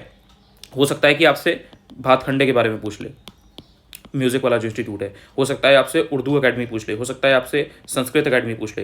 तो इनके बारे में भी जो मेन कहाँ पर हैं, एस्टेब्लिश कहाँ किया गया है और कहाँ पर हैं, ये पूछा जा सकता है। अब देखो ये है, इसमें इन्होंने जो स्टेटमेंट दिए होते हैं ध्यान से देखो। ये जो चीनी उद्योग प्रारंभ में उत्तर प्रदेश में स्थित था, गन्ने की कम उपज एंड दिस, ठीक है। अब इसकी जो थीम है वो है शुगर इंडस्ट्री। शुगर इंडस्ट्री के ऊपर पहले भी कई क्वेश्चन रिपीट कर चुका है। ये जो क्वेश्चन है ये आपको बड़े आराम से इकोनॉमी की करंट जो घटना चक्र आती है उसमें मिल जाएगा। PYQ करोगे ये क्वेश्चन आपको मिलेगा। उसका जो एक्सप्लेनेशन इतना बड़ा बॉक्स में दिया होता है ना, 4 लाइनें लिखी होती हैं, उसको अगर आपने पढ़ रखा है, ये क्वेश्चन में मैं सही बता रहा हूँ, कसम खा के बता रहा हूँ, ये क्वेश्चन आपका गलत नहीं हो सकता। ये रिपीट हुआ है कई बार और ये इजी क्वेश्चन है, ये करके जाते हैं लोग, क्योंकि इंडिया महाराष्ट्र के कंपेयर करके चीनी इंडस्ट्री को हमेशा से डिस्कस किया जाता रहा है कि भाई कहाँ पर प्रोडक्शन ज़्यादा है, कहाँ पर टेक्नोलॉजी अच्छी है, कहाँ पर प्रोडक्शन ज़्यादा हो पा रहा है, कहाँ पर गन्ना ज़्यादा निकल रहा है, चीनी कौन निकाल रहा है ज़्यादा। ये जो क्वेश्चन था टफ था, ये जो मेगापोलिस वाला है ना, ये टफ क्वेश्चन था। अगर पढ़ा है किसी ने, रटा है तो ही कर सकता है, वरना ये क्वेश्चन टफ था। इसके बाद बात की जाए ये वाली की, ये इजी क्वेश्चन है भाई। उन्होंने डायरेक्टली जो गुप्तास के टाइम पे प्रशासनिक विभाजन है उसके बारे में पूछा था, कोई ऐसी चीज़ नहीं पूछी बहुत एकदम जो बहुत इन डेप्थ जाकर के कुछ करना था। भाई जब आप गुप्तास के बारे में पढ़ोगे, पूरा जो गुप्ता एम्पायर है उसके बारे में पढ़ोगे, तो वहाँ पे एडमिनिस्ट्रेटिव डिवीजन कैसा था ये तो आप पढ़ोगे ही ना। तो भुक्ति होता था, विषय होता था, वीथी होता था, ग्राम होता था। भाई जैसे आपके यहाँ आज की तारीख में यूनियन होता है, देन स्टेट होते हैं, देन स्टेट के अंदर डिस्ट्रिक्ट होते हैं, डिस्ट्रिक्ट के अंदर फिर आपके तहसीलें होती हैं, ब्लॉक होते हैं, गाँव होते हैं, ये सब होता है ना। तो उस टाइम पर ये ऐसे होता था। अब ये गुप्तकालीन है। अब इसका मतलब ये है कि भाई इसकी थीम हो गई गुप्तकालीन प्रशासनिक विभाजन। अब आपको मौर्यास का भी देख लेना है, जो मौर्यन एम्पायर है उसका भी देखना है। इसी के साथ आपको जो पोस्ट मौर्यन है उनका भी थोड़ा देख लेना है। इसके अलावा आपको सल्तनत पीरियड में देख लेना है। इसके अलावा मुगल पीरियड पूछ लेना है। जो सल्तनत वाला है ना, सल्तनत वाला, मुगल वाला, ये तो यूपीएससी में पूछा जा चुका है, अभी 2 साल पहले की बात है। 2 साल पहले की बात है। परगना वगैरह वगैरह करके कुछ क्वेश्चन था, जिसने पढ़ा होगा वो जानता होगा, या जाके चेक कर लेना तो मिल जाएगा आपको। तो ये इंपॉर्टेंट थीम है, इस तरीके के क्वेश्चन पूछता है। तो जो मैंने पढ़ना आगे के लिए वो भी आपको बता दिया है। इसके बाद जैसे ये है कि अनुसूचित क्षेत्रों के संदर्भ में ये भारत का राष्ट्रपति और इसके लिए गठन करना होता है। तो भाई इसमें आपको पता है कि जो भारत का राष्ट्रपति होता है वही अधिसूचित करता है, उसके हाथ में पावर होती है, ठीक है। और ये जो राज्य होते हैं इस तरीके के, इनके लिए जनजातीय सलाहकार परिषद का गठन करना होता है। तो ये भी बात ठीक है भाई। ऐसा तो है नहीं कि 2 आदमी मिलकर के शेड्यूल पूरा कर देंगे शेड्यूल एरियाज के लिए, या केवल प्रेसिडेंट कर देगा। तो उसको भी भैया 10 लोगों से गाइडेंस लेनी होती है, उसको भी गाइडलाइंस उसके लिए होती हैं, सारी चीज़ें होती हैं, तो तब प्रेसिडेंट वो काम कर पाते हैं। तो ये शेड्यूल्ड एरियाज जो हैं इनका जो एडमिनिस्ट्रेशन है ये किस शेड्यूल में आते हैं, ये कई बार पूछा रह चुका है और ये इंपॉर्टेंट है। AMTM आपने इसी पेपर में देखा होगा, अभी मैंने आपको बताया था, असम, मेघालय, त्रिपुरा, मिजोरम। तो अनुसूचित क्षेत्रों का जो जनजातीय क्षेत्रों का प्रशासन है वो आपका किस शेड्यूल में आता है, किसके लिए है वो, तो ये आपको देखने को मिल जाता है। तो शेड्यूल एरियाज इंपॉर्टेंट है, इनके बारे में 2 स्टेटमेंट कोई और भी बना के दे सकता है। फिर देखो वही थीम रिपीट हो गई है DPSP की। अब थोड़ा जल्दी जल्दी चलते हैं। देखो मैंने आपको काफ़ी इन डेप्थ समझाया है, तो जो बच्चा पूरा वीडियो ध्यान से देख रहा है उसको बहुत सारे पॉइंट्स जो है ना वो समझ में आ रहे होंगे कि मैं क्या बताना चाह रहा हूँ। जिसने वीडियो बढ़ा के देखा, स्किप किया, तो वो भगवान जाने भाई, ठीक है। और मैं पूरा टू द पॉइंट सारी चीज़ें बता रहा हूँ, जैसे कि आपका टाइम वेस्ट ना हो, बाकी आप समझदार हो। तो ये जो थीम है आपकी DPSP है, इसको कई बार बता चुके हैं, इसलिए इसके बारे में डिटेल नहीं बताएंगे। अब ये वाला जो है इसमें देखो, इसमें इन्होंने कोयला आधारित बिजली संयंत्र पूछे हैं, कोई और आधारित तो पूछे नहीं है। या तो कच्चे तेल से रिलेटेड चीज़ें पूछता है, जो आपका क्रूड ऑयल होता है, ठीक है, या फिर आपसे कोल से रिलेटेड पूछता है। आप पेपर उठा के देख लो, आप PYQ उठा लो, सिर्फ 10 साल होगा, आपको या तो कोल की माइंस पूछेगा, या फिर कोल्स के रिजर्व पूछेगा, या फिर कोल्स का प्रोडक्शन पूछेगा, या फिर कोल की आपकी एक क्वेश्चन अभी जो आई थिंक RO में या UPPSS में पूछा गया था, आपने देखा होगा कि पूछा गया था कि जो मिनरल डेवलपमेंट कॉर्पोरेशन है वो कब बनी, फिर नेशनलाइज कब किया गया कोल माइंस को, यही सब तो पूछ रहा है ना। वो उनका कोयला फेवरेट है, बहुत इंपॉर्टेंट भी है ऑब्वियसली अपने इंडिया के लिए। तो जितने भी कोल बेस्ड पावर प्लांट्स हैं वो किस स्टेट में कौन सा है ये पूछा हुआ था। तो खारगोन वाला तो बहुत न्यूज़ में रहता है। कोरबा छत्तीसगढ़ बहुत पॉपुलर है, पढ़ाई होगा आपने, तो कोरबा छत्तीसगढ़ आप लगा लोगे, खारगोन मध्य प्रदेश आराम से लगा लोगे। ये जो कुड़गी है ये कर्नाटका का है, ये भी काफ़ी बहुत पॉपुलर है, सब घटना चक्र में मिलता है ये आपको। कहलगांव जो है थोड़ा सा टफ है, थोड़ा सा नया हो सकता है कि आपने ना सुना हो। तो अगर ये 3 ऑप्शन पता है तो आप इसको आसानी से लगा ले जाओगे कि कहलगांव कहाँ है। तो जो कोल बेस्ड जितनी भी चीज़ें हैं वो अगर आपकी तैयार है तो ये क्वेश्चन आप आसानी से कर सकते थे और आगे भी करना चाहिए। अब देखो लगातार 2 क्वेश्चन लगे हुए हैं, ऐसा नहीं है कि एक ही क्वेश्चन पूछा गया, 2 क्वेश्चन आते हैं, इवन 3 क्वेश्चन तक कोल के ऊपर आए हैं। प्रायोरिटी बेसिस पे कोल पढ़वाऊंगा और टॉपिक दूंगा भी, तो वहां पे आप तैयार करोगे। अब ये थीम है, देखो कोयले के ऊपर डायरेक्ट 2 चीज़ें दी हैं, जो अभी मैंने आपको ऊपर 2 मिनट पहले चीज़ बताई वही दिया गया है कि कोयले के अग्रणी उत्पादकों में से एक है भारत, यानी कि वही जो प्रोड्यूसर है, और इसकी जो विशाल जो इसके भंडार वगैरह हैं, जो इसकी माइंस वगैरह हैं, वो आपको देखने को मिलती हैं कहाँ, झारखंड और छत्तीसगढ़ में। तो कोयले के ऊपर ही बेसिकली अगर आपको आइडिया है, नॉलेज है, ये दोनों क्वेश्चन आपके वहीं के वहीं 10-10 सेकंड में हो जाते हैं। देन इसके बाद में देखो इंपॉर्टेंट थीम है, ये है आपकी इंपॉर्टेंट डेज वाली। 4 दिन दिए गए थे। विश्व जनसंख्या दिवस 11 जुलाई, बचपन से आप पढ़ते चले आ रहे हो। विश्व वन्य जीव दिवस 3 मार्च, मतलब आप बहुत बेसिक चीज़ है, इतना न्यूज़ में रहता है कि भाई जंगल बचाओ, वाइल्ड लाइफ को बचाओ, सारी चीज़ें, तो ये भी बहुत पॉपुलर है, कोई ऐसा नहीं है कि नया है। ओजोन दिवस, मतलब कुछ नहीं तो 25 बार रिपीट हुआ है, 25 बार मैं काउंट करके दिखा सकता हूँ, जिसको ये हो कि नहीं आप झूठ बोल रहे हैं, आपके पास क्या प्रूफ है, सबूत है, भाई 25 बार गिन के बता सकता हूँ कि विश्व ओजोन दिवस आया है या नहीं आया। 16 सितंबर, मतलब नींद में भी बच्चों को पता होता है जो 2-3 साल से तैयारी कर रहे हैं या जिन्होंने ढंग से पढ़ाई की है। और जो आपका विश्व स्वास्थ्य दिवस है, बस ये थोड़ा नया था, ये हो सकता है कि आपको ना आता हो या आप पढ़ के ना गए हो, लेकिन अगर ये 3 आते हैं तो आप आंसर तो निकाल लोगे ना। और भी जो इंपॉर्टेंट डेज, और ये UPPSS में भी पूछा गया है इस तरीके का क्वेश्चन, इंपॉर्टेंट डेज वाला, और ये हर साल एक क्वेश्चन इंपॉर्टेंट डेज से पूछा जाता है। पहले क्या है, सिर्फ विश्व ओजोन दिवस पूछ लेता था या सिर्फ विश्व जनसंख्या दिवस पूछ लेता था। अब क्या है कि 4 इनको मिला के ऐसे पूछ लेता है, मैच द फॉलोइंग में। तो इंपॉर्टेंट डेज जरूर पढ़ लेना, ये टॉपिक दूंगा भी और पढ़ाऊंगा भी। और मैंने जो पढ़ाया था UPPSS के पेपर के पहले, तो इंपॉर्टेंट डेज का टॉपिक मैंने कराया था, उसी में से आप वीडियो जाकर के देखोगे तो जो उसमें इंपॉर्टेंट डेज जितने पढ़ाए थे उसी में से डायरेक्ट आया भी था। तो ये नहीं कह रहा हूँ कि मैंने जो पढ़ाया उससे आ गया, नहीं भाई, I am not claiming, I am just saying कि भाई आपको वही चीज़ पढ़ाई बताई जाएगी जो काम करती है, सिर्फ हवाबाजी वाली चीज़ें नहीं बताई जाएंगी कि ये कर लो वो कर लो, पता लगा इंसान कर ही नहीं पा रहा। खैर आगे चलते हैं, बाकी चीज़ें आप समझ गए हो। अब देखो जैसे ये क्वेश्चन है, अब ये है ग्रेट बैरियर रीफ का। ग्रेट बैरियर रीफ जान रहे होगे। अब ये ग्रेट बैरियर रीफ का इसकी थीम समझो। अब आप सोचोगे यार ग्रेट बैरियर रीफ के बारे में पूछा है, कल को कुछ और पूछ देगा, कैसे, इसका क्या सोर्स है, क्या वो है, मतलब क्या लॉजिक है इसके पूछने का, बताता हूँ। देखो जो ऑस्ट्रेलिया है, ठीक है, ऑस्ट्रेलिया ओशिनिया कॉन्टिनेंट में जो आपका ऑस्ट्रेलिया है, ऑस्ट्रेलिया इनकी फेवरेट कंट्री बनी हुई है। अगर आप देखोगे तो ऑस्ट्रेलिया का पहले इन्होंने अभी 2-3 साल पहले यूपीपीसीएस शायद 2021 या 2022 का पेपर था, जो मरे और डार्लिंग रिवर है, मरे और डार्लिंग, इनके बारे में पूछा था। अच्छा जो ऑस्ट्रेलिया है इसमें जितनी भी आपकी कंट्रीज हैं, मेन मेन जो आपके शहर हैं वो सब ऐसे बसे हुए हैं, Sydney, New South Wales, then आपका ब्रिस्बेन, देन होबार्ट, देन आपका कैनबरा, और देन आपके जितने भी हैं ये सब यहाँ पे ऐसे करके लगे हुए हैं, एडिलेड वगैरह सारे आपका ऐसे करके पूरा आते हैं। बस पर्थ यहाँ पर है वेस्टर्न ऑस्ट्रेलिया में। तो पहली बात तो ये जो पूरा ऑस्ट्रेलिया है इसका आपको ये पता होना चाहिए कि भाई यहाँ पे डेजर्ट वगैरह किधर है, मेन मेन शहर किधर है। इधर आपका ये ग्रेट बैरियर रीफ का पूरा एरिया आ जाता है, ठीक है। तो आपका कौन सा एरिया, ये वेस्टर्न है, फिर आपका ये साउथ वाला एरिया है, ईस्ट किधर है, नॉर्थ किधर है, ठीक है। एक तो आपको ये पता होना चाहिए यहाँ पे कौन से डेजर्ट हैं, कहाँ पर यहाँ पर कोई अगर वोल्केनो है तो है, रिवर्स यहाँ पे कौन सी किस डायरेक्शन में बह रही हैं, ये सब आपको आइडिया होना चाहिए, क्योंकि ऑस्ट्रेलिया इनका फेवरेट है। तो इस बार ऑस्ट्रेलिया का इन्होंने क्या पूछ लिया, ग्रेट बैरियर रीफ पूछ लिया। अच्छा चलो एक चीज़ और बता देता हूँ, यूपीपीसीएस 2023 का पेपर तो याद होगा। 2023 के पेपर में इन्होंने एक क्वेश्चन पूछा था जिसमें एक माउंटेन पूछा था, उसका कुछ नाम था, मुझे अभी याद नहीं आ रहा है, एग्जैक्टली क्लिक नहीं कर रहा मेरे माइंड में। तो वो इन्होंने उस माउंटेन का नाम पूछा था कि भाई वो वहाँ पे क्या चीज़ मिलती है, वो आयरन ओर के लिए पॉपुलर है, या फिर वो बॉक्साइट के लिए पॉपुलर है, या फिर वो कोल के लिए पॉपुलर है, ठीक है।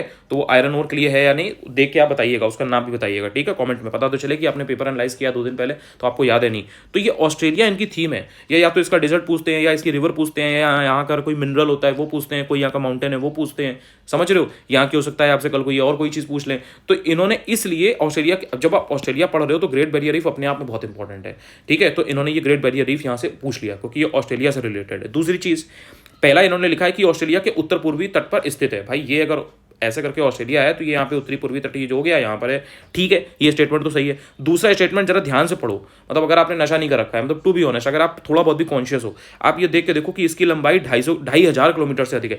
2,500 किलोमीटर, आप अंदाजा लगा रहे हो कि क्या चीज़ है। 2,500 किलोमीटर में ना आप इंडिया से चले जाओगे दूसरी कंट्री, और वो भी नेबरिंग कंट्री नहीं, आप चले जाओगे पूरा कॉन्टिनेंट पार करके। मतलब 2,500 किलोमीटर बहुत होता है मेरे भाई। प्रेजेंस ऑफ माइंड का क्वेश्चन था कि ये स्टेटमेंट गलत है, बहुत होता है। ये कोई कंट्री है, उसके आसपास समुद्र में 100, 200, 300 किलोमीटर के एरिया में, बहुत ज़्यादा होगा तो 500 किलोमीटर के एरिया में आपको ग्रेट बैरियर रीफ या ये जो लगून्स वगैरह हैं ये देखने को मिल जाती हैं। 2,500 किलोमीटर अपने आप में बहुत ही एक्सट्रीम स्टेटमेंट है। ध्यान से अगर कोई पढ़ रहा है इंसान और उसने गंभीरता के साथ पढ़ाई की है, सिर्फ पढ़ाई दिखाने के लिए नहीं की है, तो इस स्टेटमेंट से वो तुरंत चीज़ को पकड़ लेगा। तो ये आपका ग्रेट बैरियर रीफ ऑस्ट्रेलिया से इस तरह से पूछा गया था। हो सकता है कि आपसे ऑस्ट्रेलिया के आसपास की जो कुछ कुछ आइलैंड्स हैं, जैसे पपुआ न्यू गिनी वगैरह है, तो उनकी आपसे ट्राइब वगैरह पूछ ले, ये भी हो सकता है। या नॉर्थ टू साउथ लगाने को पूछ ले, कोई आइलैंड वगैरह जैसे इंडोनेशिया के पर्सपेक्टिव से पूछता है। या फिर आपसे ये पूछ ले कि जो ऑस्ट्रेलिया है इसमें जो ये सिटीज़ हैं मेन मेन इनकी, ठीक है, एडिलेड, ब्रिस्बेन, मेलबर्न, सिडनी, तो इनका आपसे ये पूछ सकता है कि इनको आप नॉर्थ टू साउथ लगाइए, ऐसे करके नॉर्थ टू साउथ, ठीक है। तो ये भी पढ़ लेना, ये सब चीज़ें इंपॉर्टेंट है, मैपिंग पता होनी चाहिए। देन इसके बाद में ये जो आपका क्वेश्चन है ये कैलेंडर का क्वेश्चन था। कैलेंडर के भी 2 क्वेश्चन, एक क्वेश्चन हर बार पूछता है, प्रैक्टिस कर रखी है तो कर ले जाओगे। इसके बाद में आपका जो ये क्वेश्चन था ये वाला, ठीक है, ये बेसिक सा असर्शन रीजन का क्वेश्चन था, रैंडम क्वेश्चन था। आता है तो आता है, नहीं आता है तो नहीं आता है, बहुत ज़्यादा इसको कुछ कर नहीं सकते, ठीक है। ये वाला क्वेश्चन आपका कोई रिपीटेड कुछ नहीं था, टफ क्वेश्चन था ये। अगर आपको पता है कि ये जो कह रहे हैं वो क्या चीज़ है तो ही आप कर पाओगे। इसके बाद में ये वाला क्वेश्चन एनवायरमेंट की घटना चक्र में इजीली है, मिनामाटा रोग, ठीक है, कैडमियम प्रदूषित जल, मरकरी वाला, लेड वाला, क्रोमियम वाला, कौन सी डिजीज होती हैं, किसकी वजह से होती हैं, ये वहाँ पे एनवायरमेंट में घटना चक्र पॉल्यूशन वाले चैप्टर में दिया गया है, ये वहाँ से पढ़ रखा है, इजीली ये क्वेश्चन 5 सेकंड में कर लेते हैं। इसके बाद में जो ये वाला क्वेश्चन है टफ क्वेश्चन था ये, ठीक है, जो मैकेनिकल प्रॉपर्टीज ऑफ सॉलिड है ये उन्होंने पूछा गया था। अगर आपने सॉलिड, लिक्विड, गैस इनकी प्रॉपर्टीज को पढ़ रखा है तो ये क्वेश्चन कर पाओगे। ऑल्दो ये आपको घटना चक्र में इससे रिलेटेड चीज़ें मिल जाती हैं, लेकिन ये क्वेश्चन टफ था क्योंकि इन्होंने काफ़ी स्पेसिफिक फैक्ट दे दिए थे। इसके बाद बात की जाए ये वाली कि भारत में ब्रिटिश काल में निम्नलिखित में से किसके कालकाल में पहली बार जनगणना हुई थी। डिटेल में अगर आप सेंसस को पढ़ोगे कहीं किसी किताब से, यहाँ जहाँ पर सारी चीज़ें दी गई हैं, ये क्वेश्चन आपको मिल जाएगा कि किसके टाइम पर पहली बार जनगणना हुई थी और सिस्टमैटिक वे में, ऑर्गेनाइज्ड वे में पहली बार जनगणना किसके समय पे हुई थी, ठीक है। तो ये काफ़ी इंपॉर्टेंट था, पहली बार जनगणना हो रही थी अगर भारत में तो वो पता होना जायज़ था, और ये यहाँ पे इन्होंने पूछ लिया था। आगे के भी इस टाइप के क्वेश्चन ध्यान रखिएगा। देन इसके बाद में G20 जो समिट हुई थी उसमें पूछ लिया है कि कौन कौन सी कंट्री थी और उनको बेसिकली जो उसके पार्टिसिपेंट थे जिन्होंने उसको रिप्रेजेंट किया वो कौन कौन से थे। तो ऑस्ट्रेलिया के आपको पता ही है जो एंथनी अल्बनीज हो गए, कनाडा के जस्टिन ट्रूडो चल ही रहे थे उस समय, कितना ज़्यादा वो टेररिस्ट और पूरा जो वो चल रहा था आपको मालूम ही है, पूरा न्यूज़ में सारी चीज़ें चल रही थी, जस्टिन ट्रूडो वाला जो पूरा मैटर था, अर्जेंट जो पूरा वो किसान मूवमेंट वगैरह उससे रिलेटेड भी जोड़ जोड़ के पूरा बताया जा रहा था। अर्जेंटीना अल्बर्टो फर्नांडिस हो गए, ब्राज़ील वाला जो है वो जोको विडोडो। तो जोको विडोडो ब्राज़ील के हैं या अफ्रीका के हैं ये आपको कमेंट में बताना है। तो ये G20 इंपॉर्टेंट था, तो उसके जो मेन जो कंट्री और उसके रिप्रेजेंटेटिव हैं वो तो इंसान ने पढ़े ही होते हैं, तो ये इंसान कर लेता है। ये कोई ऐसा क्वेश्चन नहीं है कि करंट का एकदम रैंडम क्वेश्चन हो। देन इसके बाद में देखो ये जो क्वेश्चन है, भारत में वन्य जीव का संरक्षण यानी कि कंजर्वेशन ऑफ वाइल्ड लाइफ, ठीक है, इसमें जो वाइल्ड लाइफ एक्ट है वो दिया था और जो प्रोजेक्ट एलिफेंट है वो दिया था। तो इसमें उन्होंने, अब भाई प्रोजेक्ट एलिफेंट का लक्ष्य है तो केवल क्या जंगली एशियाई हाथियों का संरक्षण करना है, मतलब जो वाइल्ड एशियाटिक एलिफेंट्स है केवल उनका करेंगे, एशियन एलिफेंट्स का, बाकी का नहीं करेंगे। तो ये वाली बात है, ऐसे करके आपको देखना होता है, सोचना होता है। और जो 1972 का जो ये वाइल्ड लाइफ प्रोटेक्शन एक्ट है, तो ये केवल जंगली जानवर जो है, वाइल्ड लाइफ है, केवल जो जंगल में जानवर है उन्हीं की सुरक्षा कर रहा है। मतलब आपके अगर मोहल्ले में कुत्ते होते हैं तो आप उनको मार के खा जाओगे या आप उनको ऐसे मार के ऊपर से बिल्डिंग से फेंक दोगे, ऐसा नहीं कर सकते ना। तो मतलब स्टेटमेंट्स को ध्यान से पढ़ना होता है, ये आपको घटना चक्र में ईजिली मिल जाएगा इन्वायरमेंट में। इसके बाद जो ये वाला क्वेश्चन है ऐसे ही रैंडम बेसिस का क्वेश्चन है, थोड़ा बहुत भी आपको आइडिया है कि भाई कन्वर्ट कैसे करते हैं मीटर को सेंटीमीटर में या नैनोमीटर में, 1 मीटर में या 1 सेंटीमीटर में कितना कैसे क्या होता है, नैनोमीटर में क्या कितने होता है। अगर ये आपको मालूम है तो आप ये क्वेश्चन ले जाओगे, वरना आपको छोड़ना पड़ेगा क्योंकि नैनोमीटर का कन्वर्जन नहीं आता है तो नहीं कर पाओगे। इसके बाद में ये जो क्वेश्चन है रिपीटेड है ये, ठीक है, बिहार, पश्चिम बंगाल, केरल, उत्तर प्रदेश, यानी कि जो ये पॉपुलेशन डेंसिटी है ये आपको बहुत इजी क्वेश्चन है, ये सेंसस का रिपीट भी हुआ है और ये आपको इजीली मिल जाता है। आप इवन अगर सेंसस के रिपीटेड क्वेश्चन PYQ के करोगे ना उसमें भी ये क्वेश्चन रिपीट हुआ है, तो ये टफ नहीं था। इसके बाद में India smart city conclave, although ये न्यूज़ में था लेकिन थोड़ा सा टफ था, एकदम इजी भी नहीं था। बहुत से लोग इसको छोड़ के आते हैं कि हम ये नहीं पढ़ेंगे, करंट पढ़ते टाइम वो इसको पढ़ते ही नहीं है, पढ़ा ही नहीं था, तो उनके लिए ये टफ क्वेश्चन हो गया था। ऑल्दो एक बार भी अगर आपने देखा हुआ है तो आप कर ले जाओगे कि कहाँ पर ये हुआ था, इसकी मेजबानी किसने की थी और किस महीने में हुआ था। टफ क्वेश्चन था क्योंकि इन्होंने महीना पूछ लिया था। ये तो पता होता है कि चलो इंदौर में हुआ था या ये कोई कॉन्क्लेव हुई थी, इसमें पहले नंबर पर कौन था या क्या हुआ था, इसमें खास बात क्या थी, बट ये थोड़ा सा याद करना टफ हो जाता है कि भाई किस महीने की बात है ये, ठीक है। तो ये आपका इंडिया स्मार्ट सिटी कॉन्क्लेव था। इसके बाद में जो ये क्वेश्चन था ये वाला, ठीक है, 117, इसमें अगर आप ध्यान से देखोगे तो इसमें जो आयु की सहमति अधिनियम है यानी कि जो एज ऑफ कंसेंट एक्ट है ये इंपॉर्टेंट है, कई बार रिपीट हुआ है, इसको 2 स्टेटमेंट बना के भी पूछा जाता है। UPPCL 2024 का जो पेपर है उसमें यही सेम आयु की सहमति अधिनियम की 2 स्टेटमेंट बना के दे दिया है, तो ये पढ़ा होता है इंसान ने, ये रिपीटेड भी है। भारतीय विश्वविद्यालय अधिनियम ये भी रिपीटेड है, ठीक है। तो ये दोनों अगर आपको मालूम है तो इनके थ्रू आप क्रोनोलॉजी लगा के आंसर निकाल ले जाओगे। लेक्स लॉकी अधिनियम और बंगाल टेनेंसी ये थोड़े टफ ऑप्शन हैं, इनके बारे में डिटेल में लेकिन पढ़ने ला, हो सकता है कि आप जब नेक्स्ट टाइम आपका पेपर हो तो उसमें आपसे ये लेक्स लॉकी और बंगाल टेनेंसी इनके बारे में पूछ ले। इसके बाद में अगर आप आगे चलते हो बात करते हो तो ये जो क्वेश्चन है इसमें एडम स्मिथ दिया है, JM कीन्स दिया है, गुरनार मिडल दिया है और कार्ल मार्क्स दिया है। तो इसमें जो ये गुरनार मिडल है, JM कीन्स है, एडम स्मिथ है, ये रिपीटेड ऑप्शन है। अगर आप घटना चक्र इकोनॉमी की करोगे तो उसमें आपको ये इजीली देखने को मिल जाएंगे। गुरनार मिडल के बारे में डिटेल पढ़ लेना, इनके बारे में 2 स्टेटमेंट बना के पूछ सकता है, एडम स्मिथ में भी और JM कीन्स में भी 2 स्टेटमेंट में पूछ सकता है। तो ये बहुत इंपॉर्टेंट थीम है, इसको करना है आपको। अब ये जो क्वेश्चन है मिरात सिकंदरी, UPPCL 2023 में 4 किताबें पूछी थी मेडिवल हिस्ट्री की, उसमें एक थी one of them was Mirat Sikandari. Mirat Sikandari के बारे में 2 स्टेटमेंट बना के पूछ लिया, जो चीज़ मैं आपको इस पूरे पेपर में समझाने की कोशिश कर रहा हूँ। तो जो भी मेडिवल हिस्ट्री की किताब है जो ऑप्शंस में भी है, मान लो कि 4 ऑप्शन दिए हैं, अब इसमें एक सही है 3 गलत हैं, तो ये जो 3 है इनके बारे में ढंग से पढ़ लो। ये आयोग ने अगर दिए हैं ऑप्शंस में तो इनके बारे में कल को 2 स्टेटमेंट बना के पूछ देगा, जैसे कि मिरात सिकंदरी के केस में हुआ है। तो ये आपने अगर PCS 2023 के पेपर के बाद सीख ली होती और उसको ढंग से पढ़ लिया होता तो ये क्वेश्चन गलत नहीं होता। जिसने सीख नहीं ली वो ये क्वेश्चन गलत करके आया होगा पक्का, ये बात आप जानते भी हो। इसके बाद में देखो ये जो पूछा गया है यहाँ पे इन्होंने पूछा है मैग्नीज उत्पादक क्षेत्र कर्नाटक में कहाँ है। अब कर्नाटक में कहाँ है पढ़ा है तो ठीक है, घटना चक्र में मिल जाएगा, लेकिन पॉइंट इंपॉर्टेंट ये है कि वो पूछ क्या रहे हैं, वो मैग्नीज उत्पादक क्षेत्र पूछ रहे हैं, मैग्नीज प्रोड्यूसिंग एरिया पूछ रहे हैं। या तो मैग्नीज पूछते हैं या कोल पूछते हैं, कोल प्रोड्यूसिंग एरिया, या फिर आयरन ओर का पूछते हैं, ठीक है। आपने बेलाडीला की खान, छत्तीसगढ़ ये सब काफ़ी सुना होगा, तो आयरन ओर बहुत इंपॉर्टेंट होता है, मैग्नीज बहुत इंपॉर्टेंट होता है।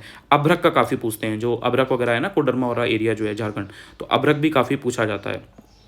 इसके बाद में आपका आ जाएगा ये वाला क्वेश्चन। अब ये भी आपका वही जो वर्ल्ड मैपिंग चल रही थी, जो लोकेशन इन न्यूज़ चल रही थी कंट्रीज़ वगैरह, उनसे रिलेटेड पूछा गया था, क्योंकि उस समय इराक, ईरान, सीरिया ये सब न्यूज़ में चल रहा था, इजराइल वगैरह। तो ये जो अरब प्रायद्वीप का हिस्सा नहीं है ये इन्होंने डायरेक्ट आपसे पूछ लिया था, तो ओमान, इराक, कुवैत हैं, ये नहीं है, तो ये भी आपका वहीं से आया था। इसके बाद में चंद्रयान, आपको पता है चंद्रयान बहुत बड़ी अचीवमेंट थी इंडिया की, तो उससे रिलेटेड उन्होंने ये पूछ लिया था, ये न्यूज़ में भी था, हर कोई पढ़ के भी गया था, ये जनरली क्वेश्चन गलत नहीं किया होगा बच्चों ने।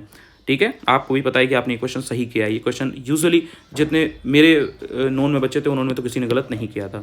इसके बाद में ये जो क्वेश्चन है घटना चक्र इकोनॉमी की जो है उसमें आपको ईजिली मिल जाता है कि Allahabad Bank, PNB, Awadh Commercial Bank और the lions of Bank of Shimla, तो इनकी स्टैब्लिशमेंट कब हुई थी। भाई आपका इलाहाबाद बैंक में खाता होगा, ठीक है, आपका अकाउंट पंजाब नेशनल बैंक में होगा, लेकिन आपने कभी दिमाग नहीं लगाया होगा या कभी सोचा नहीं होगा कि भाई ये बैंक स्टैब्लिश कब हुई थी। अगर आपने कभी भी सोचा होता या कभी थोड़ा बहुत भी ऐसे ध्यान दिया होता, इलाहाबाद बैंक और पीएनबी का अब तो कम से कम आपको मालूम ही होता कि भाई ये बैंक कब स्टैब्लिश हुई है। बाकी ये दोनों जब आप इकोनॉमी की हिस्ट्री शुरू करते हो पढ़ना, अवध कमर्शियल बैंक और the alliance bank of Shimla और आरबीआई वगैरह सेंट्रलाइज्ड बैंक जो सेंट्रल बैंक है इंडिया की, या जो और भी बैंकें हैं जिनका नेशनलाइजेशन हुआ है बैंक्स का, वो सब आपको देखने को मिलता है। तो ये क्वेश्चन आपका वहाँ से आया था, इजी क्वेश्चन था, बहुत कोई टफ नहीं था। ये वाला क्वेश्चन टफ था जो एमपीडा है। एमपीडा की थीम ये है कि पहले एपीडा पूछा जा चुका है, agricultural products export development authority, तो एपीडा पूछा जा चुका है, तो इस बार इन्होंने एमपीडा पूछ लिया। एमपीडा यानी कि marine products export development authority, दो स्टेटमेंट बना के पूछ दिया। ये इनके इस टाइप के क्वेश्चन इनके फेवरेट हैं, पहले एपीडा पूछा है तो एमपीडा पूछ लिया, हो सकता है इससे रिलेटेड और कोई पूछ लें। अब ये जो है, ये देखो ये 4 स्कीम इन्होंने दी हैं, इसमें जो पीएम जय है ये 2018 वाली, कई बार रिपीट कर चुके हैं तो ये इंपॉर्टेंट है। यहाँ 2018 लगा लोगे, गरीब कल्याण पैकेज जब कोविड की पहली वेव हुई थी उसके बाद 2020 में आया था, 2 ऑप्शन लगा लोगे तो 2 आपके आसानी से क्रोनोलॉजी में आप लगा ले जाओगे। तो ये स्कीम पूछते हैं, उनका ईयर पूछते हैं, ये इनकी रिपीटेड थीम है, पिछले 4-5 सालों से लगातार ये काम ये कर रहे हैं। तो मेन स्कीम अगर आपको पता है, थोड़ा बहुत भी दिमाग से आप पेपर को सॉल्व कर रहे हो तो कर ले जाओगे आप आसानी से, जो मैंने इस क्वेश्चन में बताया वो आप समझ गए होगे। इसके बाद ये जो है क्वेश्चन आपका रैंडम क्वेश्चन है, अकाउंटिंग के ऊपर 2 बेसिक स्टेटमेंट दी थी, थोड़ा बहुत आपको आइडिया है इस चीज़ का कि ये क्या बोल रहे हैं तो आप सही कर ले जाओगे, वरना हो सकता है आप गलत भी कर दो। नहीं समझ में आ रहा है छोड़ भी सकते हो, बहुत कोई ऐसा लॉस नहीं होगा। रैंडम क्वेश्चन है ये, इसका कोई वो नहीं है कि ये रिपीटेड है या इसको ऐसे तैयार करें या इसके पीछे ये लॉजिक है या ये यहाँ से पढ़ना है, ऐसा कुछ नहीं है, ठीक है। ये जो क्वेश्चन है रिपीटेड है, ये इजी है, बहुत बहुत बेसिक है। गुर्दे की जो पथरी है यानी कि जो किडनी स्टोन्स हैं, they are form due to, तो किस वजह से बनते हैं, तो ये बेसिकली जो क्रिस्टलाइजेशन होता है ऑक्सलेट का, उसकी वजह से बनते हैं। बेसिक बायोलॉजी है, बेसिक मैकेनिक्स है बॉडी की, तो पता होता है ये। अब ये जो थीम है रिपीटेड है, ये देखो रेड सॉइल, आप जो यूपीपीसीएस का पेपर है या उसमें आप देख लो तो आपको सलाइन सॉइल से या कुछ ना कुछ ऐसा कुछ देखने को मिल जाएगा, ठीक है। Saline soils, alluvial soil, black soil, ये सब पूछते हैं ना, हर जगह पूछा। पिछले 5 सालों का ट्रेंड रहा है, मिट्टी के ऊपर सॉइल के ऊपर क्वेश्चन आए ही आए हैं, सॉइल की जो टाइप है उसके ऊपर क्वेश्चन आए ही आए हैं। 2 स्टेटमेंट बना के दे देता है कि नाइट्रोजन फॉस्फोरस किस में कम है, किस में ज़्यादा है, ह्यूमस किस में कम है, किस में ज़्यादा है, ठीक है। तो ये आपका क्वेश्चन यहाँ पे ये आया हुआ था। तो ये मिट्टी के बारे में अगर आपने पढ़ रखा है, टाइप्स ऑफ सॉइल पढ़ रखा है तो ईजिली कर ले जाओगे। इसके बाद में ये वाला जो क्वेश्चन था ये टफ क्वेश्चन था कि जो पहली मैन मेड रूबी लेजर थी इसके बारे में 2 स्टेटमेंट बना के दे दिए थे। टफ क्वेश्चन था ये, या नहीं आता है तो छोड़ दो, पढ़ा है तो कर सकते हो। ये वाला जो क्वेश्चन है ये भी आपका थोड़ा सा करंट में रहता है, जैसे कोई भी अगर पर्व या महोत्सव है वो अगर कहीं पर मनाया जा रहा है, जैसे हेमिस वाला है लद्दाख में, ये काफ़ी पॉपुलर होता है, ये न्यूज़ में भी रहता है और ये जनरली इंसान ने पढ़ा होता है, क्योंकि लद्दाख हर कोई गया नहीं होता है या जा नहीं पाता है, तो लद्दाख वगैरह की न्यूज़ वगैरह इंसान थोड़ा ध्यान से देखता है, ठीक है। वहीं पर ये हेमिस पर्व वगैरह की फोटो दिख जाती हैं तो लद्दाख याद रहता है इंसान को।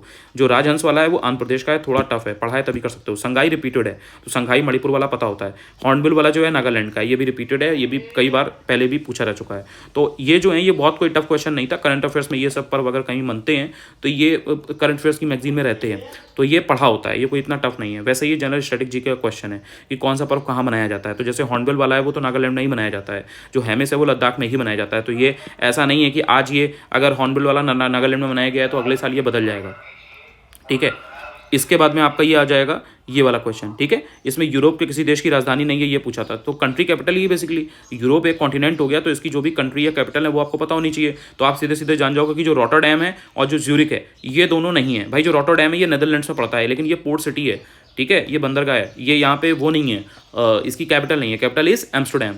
आप बात करते हो ज्यूरिक की, तो ज्यूरिक जो है ये वहाँ पे एक शहर है स्विट्जरलैंड में, लेकिन जो स्विट्जरलैंड की कैपिटल है वो ज्यूरिक नहीं है, ठीक है। तो ये आपको पता है। ज्यूरिक को म्यूनिक से कंफ्यूजन में मत आना, म्यूनिक जो है वो आपका जर्मनी में है और ज्यूरिक आपका ये स्विट्जरलैंड में है, ठीक है। और जो आपका जाग्रेब और रीगा हो गया ये आपका ऑब्वियसली कैपिटल हो गए। तो मेन चीज़ें मतलब बहुत बेसिक है। रॉटरडैम वगैरह तो ऐसे ही आपको पता होना चाहिए कि भाई वो एक नॉर्मल ऐसी जगह है, शहर है, कोई ऐसे कैपिटल नहीं है वो, ठीक है, नेदरलैंड्स की। अब ये जो है ये क्वेश्चन जो है इसको ध्यान से देखो, ये आपको लिस्टेंट वगैरह में भी मिल जाएगा, कोई ऐसी बड़ी बात नहीं है, ये भी वाला मिल जाएगा, ठीक है। अब ये जो है इसमें कृषि पद्धति और क्षेत्र, तो जैसे मिल्पा है तो मिल्पा मैक्सिको का है, ये सही है, लेकिन लद्दाख जो है लद्दाख मलेशिया का है कि श्रीलंका का है पता होना चाहिए, लिस्टेंट वगैरह में इजीली मिल जाता है। तो जो एग्रीकल्चरल प्रैक्टिसेस हैं ये इनका फेवरेट टॉपिक, फेवरेट थीम है, पहले कई बार पूछ चुके हैं, घटना चक्र से भी पढ़ रखा है, तो ईजिली ये क्वेश्चन कर ले जाओगे। ऑपरेशन अजय, इजराइल में जो भी पूरा चल रहा था मैटर, तो उसमें अपने इंडियंस को बचाने के लिए जो भी चला था तो वो ऑपरेशन अजय था, करंट में था न्यूज़ में, ऑपरेशन थीम रही है इनकी। आपने देखा होगा कोविड के टाइम पे जब इतना ज़्यादा हुआ था कि दवाई भेज रहे हैं बाकी कंट्रीज़ को, या कहीं पर जैसे साइप्रस वगैरह है या और कोई कंट्री है या जो आपका मेडागास्कर वगैरह एरिया है, तो उसमें अगर इंडियंस फंस गए हैं तो वहाँ के लोगों को बचाने के लिए इंडिया ने बहुत सारे ऑपरेशन चलाए थे। तो वो सब कोविड के बाद, जब पहली वेव के बाद जब एग्जाम हुआ था, बीईओ का एग्जाम हुआ था, आरओ 2016 का एग्जाम हुआ था, उसमें ये ऑपरेशन वगैरह पूछे गए थे। 2016 का पेपर आपने कल एनालाइज किया होगा, तो उसमें आपने देखा होगा, तो इससे आप तुरंत रिलेट कर पा रहे होंगे। तो जो बच्चा डायरेक्ट टारगेट को कर रहा है और एनालिसिस के वीडियो देख रहा है, उसको अब दिक्कत आएगी नहीं पेपर में, इतना तो गारंटी है। इतना आप भी समझ रहे होगे, आपकी आपको चीज़ें समझ में आ रही हैं। अब देखो ये जो क्वेश्चन है, इसमें आर्टिकल की थीम रिपीट हुई है। आर्टिकल के 2 क्वेश्चन एक ही पेपर में पूछ लिए हैं, ठीक है। अब इसमें जो दिए गए हैं वो ध्यान रखो। आर्टिकल 124, आर्टिकल 143 यानी कि 143 और 124 ये तो रिपीटेड है, बिल्कुल रिपीटेड है। आर्टिकल 132 बहुत इंपॉर्टेंट है, ये भी इससे रिलेटेड चीज़ें पूछी जा चुकी हैं, क्योंकि जो आर्टिकल 32 है और आर्टिकल 132 है, इनको कई बार रिलेट करके पढ़ा जाता है। तो आर्टिकल 132 भी थोड़ा सा इंसान ने पढ़ा होता है, ये भी कोई ऐसी नई चीज़ नहीं है। और जो आर्टिकल 136 है, ये नया था। तो लेकिन अगर आपको 3 भी मालूम है तो चौथा आप बड़े आसानी से निकाल ले जाओगे कि कौन सा सही सुमेलित है या नहीं है। और सबसे जो बेसिक है वो तो खैर 124 और 143 है। इवन जो 123 है, 123, 143 ये तो बहुत इंपॉर्टेंट है। इसके बाद आपको देखने को मिल जाता है पिछवाई चित्रकला। तो ये स्टैटिक जीके का क्वेश्चन है, बेसिक क्वेश्चन है, श्रीनाथ जी से रिलेटेड है ये पिछवाई चित्रकला। इस तरीके के क्वेश्चन स्टैटिक जीके के आरओ में आते हैं, तो आएंगे। तो बेसिक स्टैटिक जीके थोड़ा सा पढ़ा होना चाहिए। इसके बाद में देखो साइमन कमीशन। साइमन कमीशन पहले बेसिक चीज़ें पूछता था, अब क्या है, साइमन कमीशन के बारे में 2 फैक्ट बना के दे दिए। तो जैसे साइमन कमीशन है, नेहरू रिपोर्ट है, या फिर आपका क्रिप्स मिशन है, या इस तरीके के जितने भी मिशन हैं, ठीक है, उनके बारे में थोड़ा डिटेल में पढ़ लेना कि वो कब आए थे, कितनी बार आए थे, उन्होंने क्या खास काम किया था। जैसे गांधी इरविन है, गांधी इरविन जी के बारे में थोड़ा ध्यान से पढ़ लेना कि उनके बीच में कब क्या बात हुई थी, कब क्या हुआ था, कब ट्रीटी हुई थी, कब किसने क्या मना किया। उसके बाद में ये मिसिंग नंबर सीरीज आई थी। सीरीज में चीज़ें होती हैं बट मिसिंग नंबर बताना होता है। तो इसके अगर आपने 100-150 क्वेश्चन सॉल्व कर रखे हैं तो आप पैटर्न जान जाते हो कि भाई इसमें आगे क्या आएगा, तुरंत कर ले जाओगे। प्रैक्टिस नहीं कर रखी है, हो सकता है आपको 4 मिनट 5 मिनट लग जाए, आंसर निकाल लोगे। ईजी क्वेश्चन ही होता है ये, ऐसा नहीं है कि दिमाग लगाओगे 3-4 मिनट तो निकाल नहीं पाओगे, लेकिन जल्दी निकालना है अगर इसका आंसर तो आपको थोड़ा सा प्रैक्टिस करके जाना चाहिए। ये वाला क्वेश्चन बहुत ईजी था भाई। 1/2 है, 3/4 है, 5/8 है, 7/16 है, तो उसके बाद में क्या आएगा, 9/32 आएगा। 7 के बाद 2 का गैप हो रहा है ना इसमें, 1 3 5 7 9, तो यहाँ 9 आ जाएगा। 2 4 8 16, इसके बाद में क्या आ जाएगा, 32 आ जाएगा। डबल हो रहा है, तो ये आपका इजी क्वेश्चन था। इसके बाद में ये जो है आपकी थीम, ये रिपीटेड है, संस्थान और स्थान। हर साल आप देखोगे एक पेपर इससे रिलेटेड देखने को मिलता है। तो जैसे केंद्रीय बकरी अनुसंधान संस्थान है, central institute of research on goats, या फिर national bureau of agriculturally important microorganisms है, या फिर Indian institute of farming system research है, या फिर Indian grassland and fodder research institute. तो ये सब आपको ईजिली आपको ल्यूसेंट में भी देखने को मिलते हैं, घटना चक्र में भी देखने को मिलते हैं, पीवाईक्यू में भी कई बार आए हुए हैं। तो जो एक्सप्लेनेशन होता है ना, उसमें पढ़ लिया जाता है कि भाई इसका आंसर ये है, तो जो बाकी के 2 हैं वो अगर दिए हैं तो उसको पढ़ लें। ये क्वेश्चन वहाँ से आराम से हो सकता था, इसको तैयार कर लेना। मैं भी कराऊंगा आपको संस्थान स्थान जो है ना, कि कौन कौन से इंस्टीट्यूट या ऑर्गेनाइजेशन कहाँ है, ये बहुत इंपॉर्टेंट है, पूछता है ये। इसके बाद देखो जैसे लॉर्ड कर्जन है, इसके बारे में 2 स्टेटमेंट बना के पूछ दिया था। अब लॉर्ड कर्जन जो है ना, ये इन्होंने पूछा, लॉर्ड कर्जन इनका फेवरेट है। यूपीएससी में भी लॉर्ड कर्जन पूछा जा चुका है, यहाँ भी पूछा जा चुका है और कई बार पूछा जा चुका है। तो लॉर्ड कर्जन तो पढ़ना ही पढ़ना है। लॉर्ड कर्जन के अलावा इस तरीके के जो भी मेन थे, कौन कौन थे, जैसे कर्जन के अलावा कॉर्नवालिस है, कर्जन के अलावा वेलेस्ली है, कर्जन के अलावा डलहौजी है, इनके बारे में जरूर पढ़ लेना। ये मतलब ऐसे हैं जिनके बारे में बहुत बात की जाती है, बहुत इन्होंने चीज़ें कह लो गड़बड़ की थी। या फिर जैसे लिट्टन है, लिट्टन, और कुछ चीज़ें जैसे रिपन की हैं, तो वो भी पढ़ लेना।